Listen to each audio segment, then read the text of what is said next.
buenos días, bienvenidos. Empezamos una nueva emisión de Los Siete Locos. Vamos a hablar de libros, por supuesto, de varios libros hoy en el programa y de varios autores. Pero vamos a empezar con un gran director argentino que vive gran parte del año afuera. Estuvo ahora acá en Buenos Aires, estrenó nada menos que una ópera de Stravinsky en el Teatro Colón. Eso ya sucedió. Hubo 4 o 5 funciones de esa ópera, pero aprovechando su visita al país, es una persona que nos ha venido varias veces a Los Siete Locos a lo largo de los años, unas cuantas veces, y siempre es una alegría recibirlo, es un gran talento, ¿eh? Ahí lo presentamos y charlamos con él.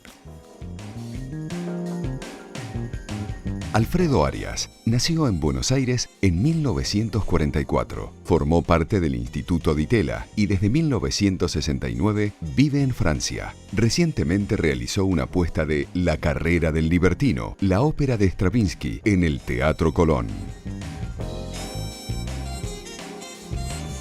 Bueno, Alfredo Arias con nosotros. Bienvenido, Alfredo. Gracias, gracias. No podemos ya decir vaya a ver la ópera La carrera del libertino al Colón porque ya terminaron las representaciones. Agregaron una además. Sí. Pero igual me gustaba invitarte y tenerte acá para hablar un poco no solo de la ópera, sino de vos. Hace un tiempo, yo creo que desde Happyland que no venís al programa. Y bueno, digo, vamos a ver en qué anda un poco Alfredo y qué nos cuenta. Me llamó la atención esta ópera de Stravinsky. Sí. Leí que vos ya la habías puesto en Francia y también en el Teatro Colón. Exacto. A principios de los 90, creo. Hace mucho creo tiempo. que fue en 2001. Fines acá, de los 90. Y antes, creo primero haberla puesto en Aix-en-Provence. En Francia. En Francia, en el Festival de Aix. Y después la hice acá, en otra versión. Cada vez una versión diferente. Eso era lo que te iba a preguntar, es otra versión, ¿no? Sí. Pero vos la elegiste, porque digo, la eligió 2 veces, le debe interesar especialmente esta ópera. ¿Fue así? No, la cuestión es así, en general se necesita muchísimo acuerdo del teatro de querer montar un espectáculo y muy rara vez pasa que la dirección de un teatro de ópera te llama y te dice proponeme una ópera. Ellos te la proponen a vos. Claro, en principio eso se hace, te lo proponen cuando ellos saben de que van a tener, por ejemplo, un director de orquesta, que van a tener los cantantes adecuados, porque, por ejemplo, si te proponen hacer Traviata y después no consiguen una Violeta, no vale la pena Claro. hacerlo. Entonces es más bien en ese camino. Pero digamos, lo bueno de eso y por qué acepté hacerlo es porque hay un magnífico libreto detrás de esto, además de la increíble música de Stravinsky, porque lo que uno sufre más como puestista de ópera son los libretos. Hay libretos muy, muy vetustos y que no tienen muchísimo interés. Tiene interés la música, pero el material dramatúrgico envejecido horriblemente. Esto, que es un texto de Oden, por momentos de una euforia poética increíble y mismo indescifrable, pero que da la satisfacción de tener delante un desafío constante que es la poética de Oden. Claro, seguro. Y eso da ganas. Pero en general te atraen más las óperas, digamos, modernas, Stravinsky, que las óperas clásicas, ¿o no es así?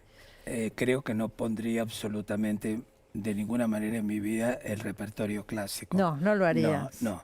Tuve suerte de que, yo digo, entonces valía la pena hacer lo que hice si me proponen hacer esto. En los casos, por ejemplo, de la carrera del libertino, de Sueño de una noche de verano de Britten, Muerte en Venecia de Britten, Las Mabel de Tiresias de Apollinaire. Todo eso en Europa, ¿no? Acá. Sí, todo en Europa. Pero digo, no, Muerte en Venecia lo monté en el Colón.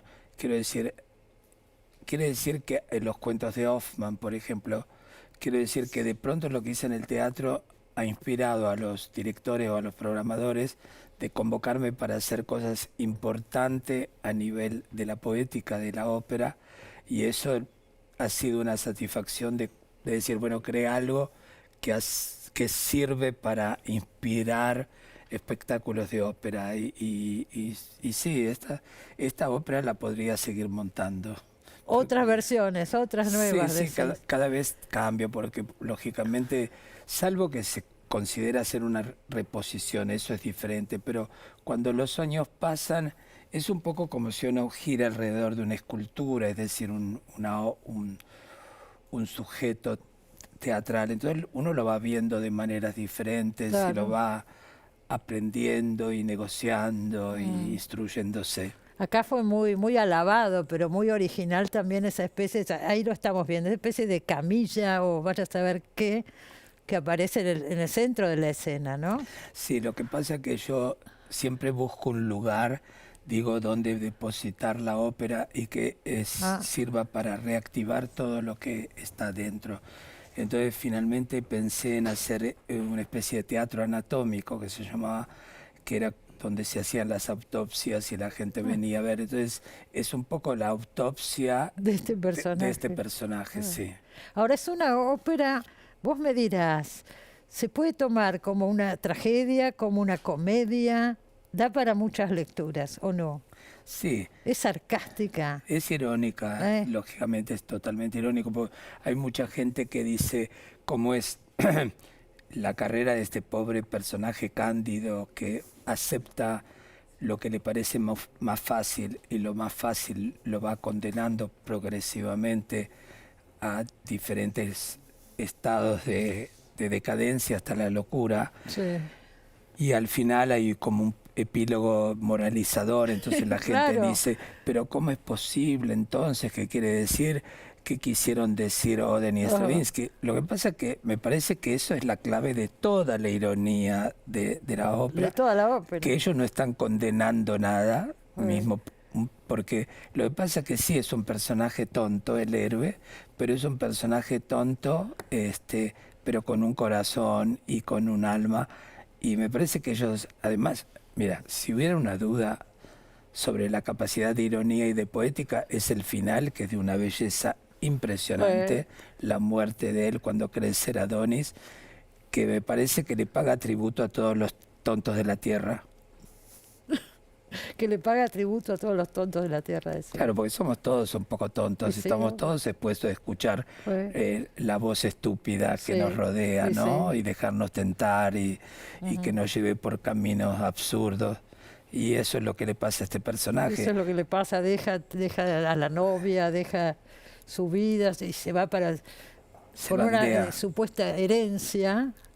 Claro, se porque bandea. en realidad es la voz negativa que tenemos, Claro. que nos ofrece a veces lo mejor, Sí. y lo mejor no es necesariamente lo mejor que va a suceder. Claro, y después viene la moraleja en el final. Al por final eso de te todo, sí. digo.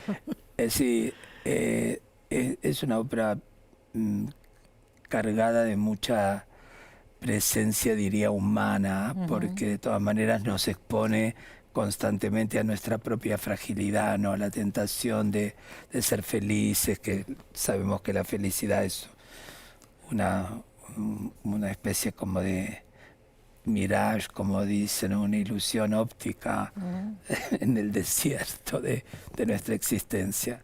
Pero bueno, es así. ¿Cuánto hacía que no dirigías en el Colón? Y hace muchos años. Muchos, ¿no? Lo que no entiendo es lo siguiente, por ejemplo, de qué ocurre en este país, ¿no? Y que vos debes saber perfectamente, es la imposibilidad de crear una historia. Ajá. Porque yo hice varios espectáculos ahí, que fue Carrera del Libertino, Bomarzo y Muerte en Venecia, que tuvieron una continuidad, un sentido estético, una búsqueda de yo. Y de pronto, como la gente, las direcciones se suceden, cada uno quiere hacer su cosa, pero se olvidan que tienen también la responsabilidad de construir una historia. No es necesariamente invitándome para que me inviten a mí, Sí. sino para dar la posibilidad también al espectador de seguir el camino de un artista, que interrumpir, y de pronto pasan los años y entre tanto se invitó a Trochimochi y de pronto te invitan a vos, vení, hacelo de nuevo. En Francia supongo que no es así. En Francia, digamos, hay más continuidad ideológica cultural, es decir, por ejemplo, una ópera como la Ópera de París o un gran teatro así, va a aspirar siempre a una excelencia. No hay negociación posible de invitar este o aquel, o quiero decir, sin tener ese nivel de excelencia. No se les ocurre para nada. No, yo aquí pasa que a veces no entiendo yo por qué no está ese nivel de excelencia como primera, digamos, como primer gran obstáculo obviamente, y condición a lograr. Y bueno, es difícil de contestarte porque eso pasa en tantas áreas también. Es verdad. Y bueno. Si no busco respuesta, constato solamente. Claro, y de todas maneras seguramente no estoy reclamando nada, puesto que nunca he reclamado nada. Pusiste Bomarzo, vamos a recordar eso. Sí, puse Bomarzo en condiciones extremadamente difíciles, porque era un momento en el que el país había sufrido estas conmociones económicas que puede sufrir, y fue hecho con el elenco del coro. Y bueno, igual trabajamos como si fueran grandes intérpretes, porque el coro es un instrumento, digamos, artístico que me interesa. A mí me llama la atención los registros diferentes, ¿no es cierto?, en los que vos trabajás. Pues yo pienso en Doña Petrona, por ejemplo, o en tantos personajes, Miguel de Molina, qué sé yo. Sí. Y la ópera, aparentemente serían caminos que no se encuentran, y en vos se encuentran perfectamente y todo sale bien, es armónico, ¿no es cierto? Sí. Debe haber algo en el fondo que conecta todo esto, digo, para vos elegir tal cosa así, ir armando el camino, ¿no? Lo que pasa es que todos los constituyentes o todo lo que puede ser icónico de la cultura popular de nuestro país me ha interesado siempre, porque a pesar de haber vivido en París, no me he desconectado de nuestras raíces. Y la ópera viene como, de alguna manera, como una observación, como te explicaba, exterior de mi trabajo, en la cual a veces se me convocan porque se deben decir: creo que esta persona debe ser capaz para poner los cuentos de Hoffmann. Y ese es el resultado también de Doña Petrona, de Miguel de Molina, de Fanny Navarro, de todos esos personajes que he explorado y que enriquecen el imaginario. Ahora, esos mismos personajes que uno podría decir son locales, también te abrieron un lugar en Francia, escucharon lo que tenías para decirles, digo.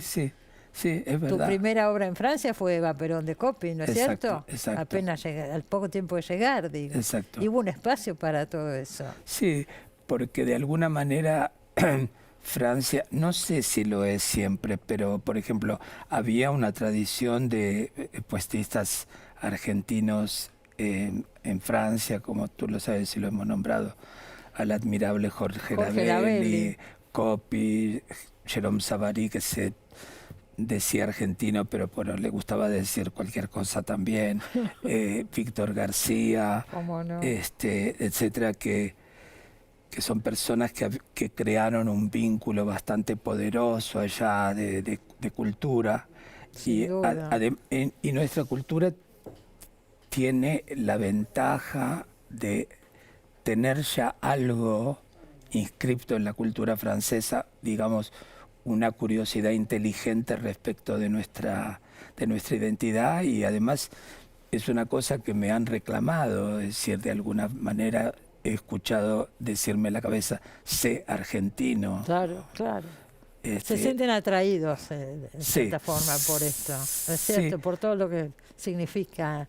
Qué raro, estas figuras, ¿no? Porque nosotros tenemos una visión, no tenemos esa visión de nosotros, de ese valor de nuestra cultura, pues estamos en este atolladero. Estamos acá, pero claro, con una distancia por ahí se ve de otra manera las cosas. Vos lo debes ver eso claramente, ¿no? En Francia.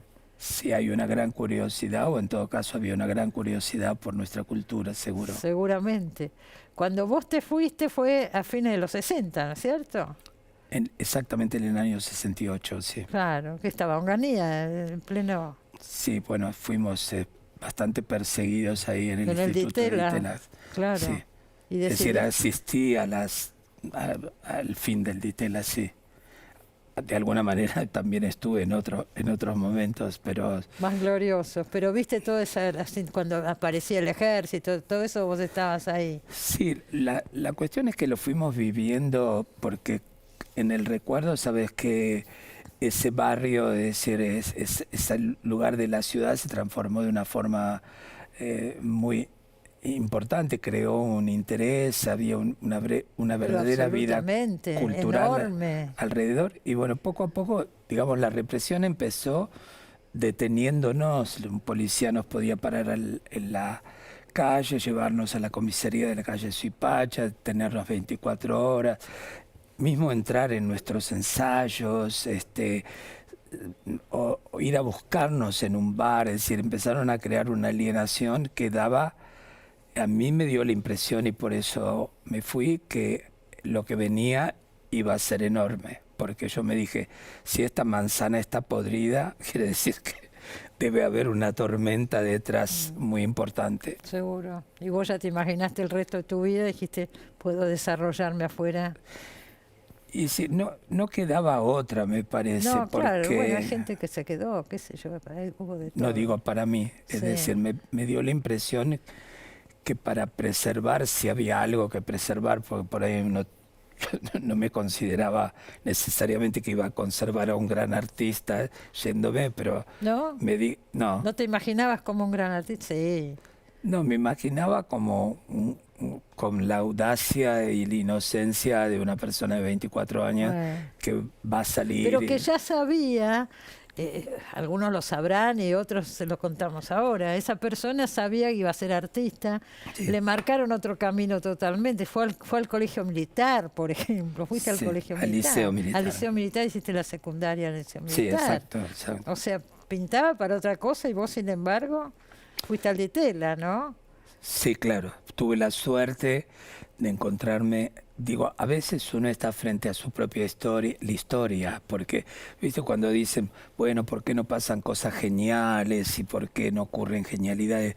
Se necesita la historia es la que fabrica la genialidad.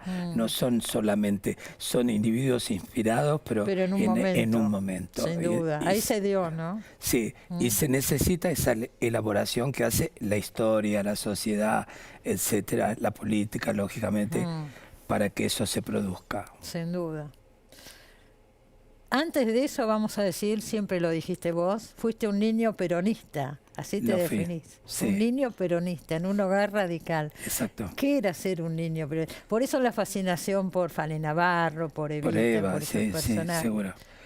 Me parece a mí que era una manera de mostrar mi diferencia en ese momento, más íntimamente revelarte. con mi familia, porque por ejemplo, ellos cuando tocaban la marcha peronista, mi papá y mi mamá no se levantaban en el colegio, yo me moría de vergüenza.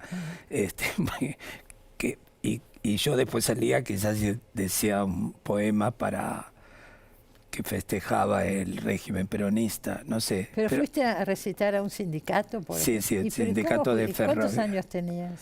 Y debería tener 7, 8. ¿Ibas solo al sindicato? No, ahí me deben haber llevado a la escuela. Ah, Y con la también escuela. una vez mi tío me llevó a Florencia Varela la donación de una ambulancia que hizo Josephine Baker, la Sí, cantante. cómo no. Sí, eso ya hago dinosaurio total, yo, contando esas historias. ¿Quién se acordará hoy de Josephine Baker? Sí. Yo me acuerdo. Vos seguro. Sí, ¿no? Y en Francia se la recuerda porque seguro. fue un Fue una personaje. figura importante internacional. Y fue una persona que luchó por también la identidad afroamericana y de una forma muy personal. Y Sin duda. Ella adoptaba, ¿no es cierto? adoptó muchos una chicos. pila de chicos, sí. En distintos lugares del mundo. Sí, exacto. Sí. Le ganó de mano a Angelina Jolie. Claro, una precursora de Angelina Jolie.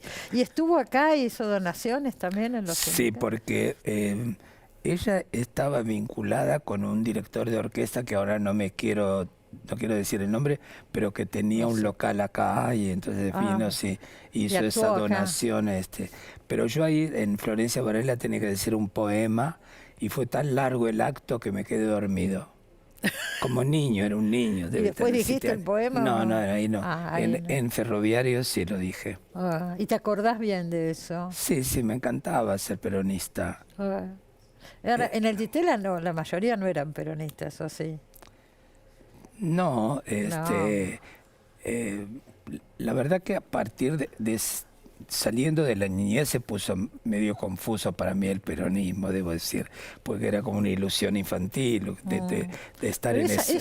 perdóname, pero esa ilusión infantil es la que vos llevaste en las obras, Sí. lo que uno ve en esas obras, la Exacto. estética, digo. Sí, ¿No? hay mucha infancia. Sí. Ay. Es decir, que tan mala no debe haber sido para que perdure tanto Y tiempo. no, evidentemente, y en tanta gente además. Sí. Cuando llegaste a Francia, primero fuiste a Estados Unidos, ¿no es cierto? A New York. Sí, estuvimos. No es que te fuiste diciendo voy a Francia, vos querías salir al mundo a ver qué pasaba. Sí, fue un poco por accidentes variados que llegamos a Francia. Pero la diferencia es esta, en Francia ya había una base construida Sí, por con toda todos esta gente estos que hemos nombrado. artistas. Y Entonces, estaba Marilu Marini también, sí, ya estaba ahí, ¿no? no, Marilú vino un poquito más tarde. Ah, después. Sí, ella. Sí. No, nos acompañó en la salida, después ella se volvió y después volvió a reintegrarse en el trabajo que hicimos durante muchísimos años. Y en Francia siempre te sentiste cómodo para hacer tu carrera, trabajar. Sí, de ¿No, alguna no manera. extrañaste, digo, el país o sí?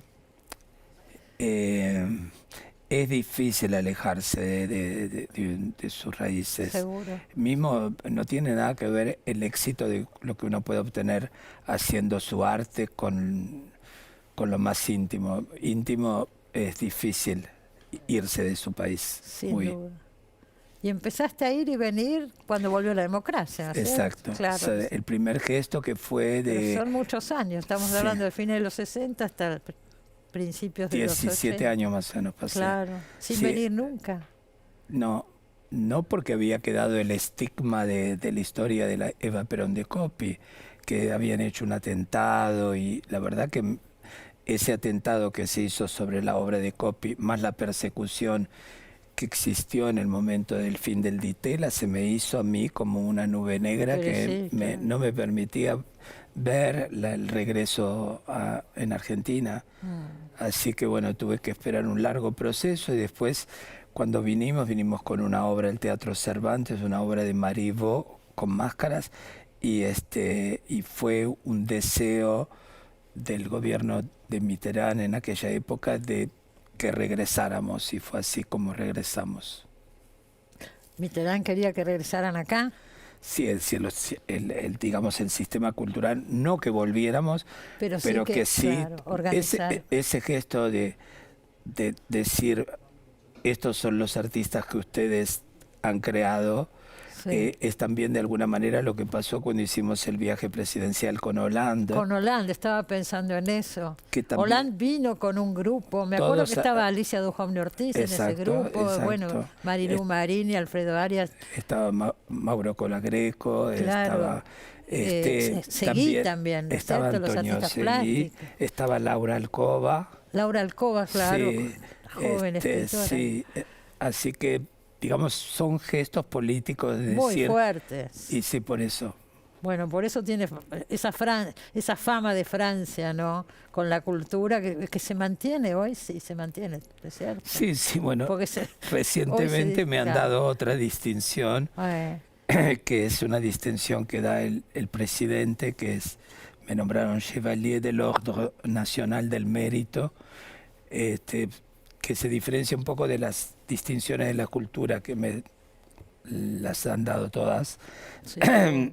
y que es un reconocimiento más sobre lo que uno ha dado a un país. Sí, no, en ese sentido debo decir que no, nos han cuidado mucho. Cuidan, claro, los han cuidado mucho. Sí. ¿Y te acostumbraste a esta vida un poco allá y un poco acá y trabajando en los dos lugares? Sí, ¿Y te funciona hoy ese esquema? Son las dos cosas, digo. y es mi vida. He pasado 50 años acá y he pasado, no sé, 30 años acá, así que es desequilibrado, pero se va Se equilibrando. armó así, claro. Se va equilibrando. Se va equilibrando. Me tengo que ir al corte, pero te agradezco mucho que hayas Por venido. favor, un placer. Y bueno, siempre estamos alertas a tus novedades, a tu obra. Gracias. Y seguiremos estándolo. Gracias. Gracias a vos. Gracias. Bueno, enseguida volvemos, no se vaya.